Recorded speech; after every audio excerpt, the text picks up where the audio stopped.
So we're utilizing several strategies to help our customers with this process.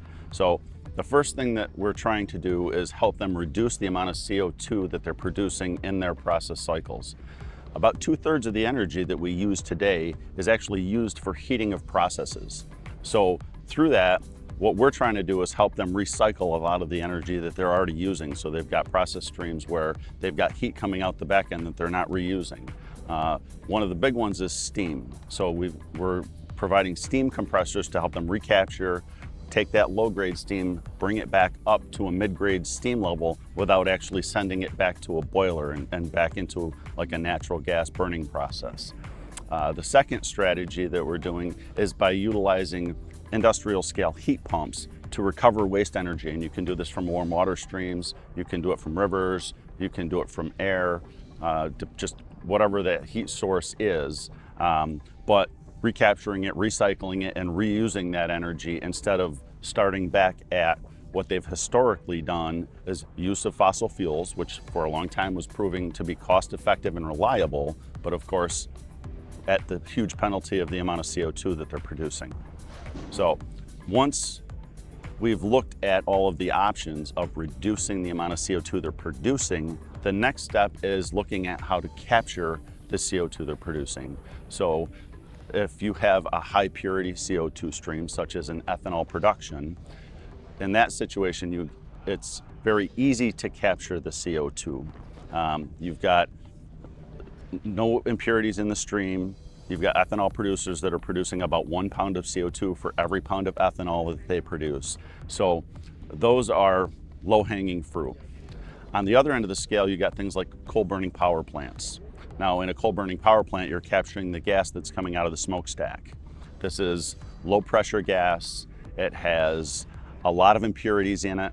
The CO2 amount is a smaller percentage. So now you're fighting with big volumes of gas that need to be compressed down. You also have the added challenge of steam in the gas, nitrous oxides, sulfur oxides that become corrosive when combined and compressed. So as we take that gas, they'll send it to a scrubber unit or to a membrane system to clean all of those impurities out of the gas and bring it up to what they call a pipeline spec. From there, now they have to bring it up to the pressure level needed to send that gas down the pipeline. So that's today the most efficient way to transport gas over long distances. So as we have more CO2 pipelines, we're going to be helping our customers bring that gas to where it needs to be. We start by using our integrally geared compressors to bring that up to a supercritical level. Once it's supercritical, we then cool that gas so that it's in liquid phase, and then we can utilize like high pressure pumps to bring it up the rest of the way. The reason that we do this strategy is because by far using a pump is more efficient than it is to use a compressor all the way up to the pipeline level. So trying to help our customers keep their energy consumption down. Again, one more step to help them reduce their power usage.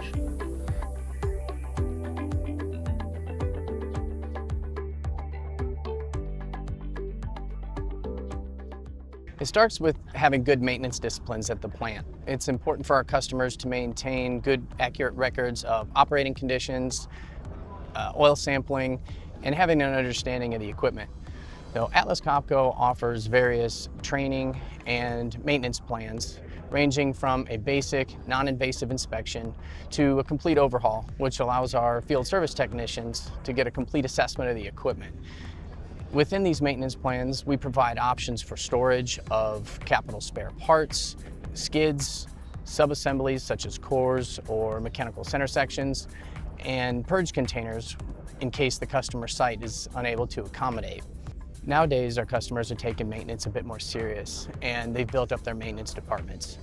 So if a customer has maintenance under control, but still has a need for repairs and or an overhaul, Atlas Copco has a facility in the Houston area where they can send equipment to. Our technicians work in a clean, climate-controlled environment, and they'll provide upgrade recommendations and repair options. By partnering with Atlas Copco, it provides an opportunity to work in a proactive manner. As machines age and process conditions change over time, Our teams will work with the customers to assess the current process conditions and then evaluate the efficiency of the equipment. These evaluations are highly recommended to help optimize the plant performance. What may have been a good design based on conditions yesterday doesn't necessarily mean that that's going to be the same going forward. Understanding the value of what these compressors and turbo expanders bring to the bottom line, a 10 or 15% increase in efficiency could mean hundreds of thousands of dollars in energy savings and productivity gains.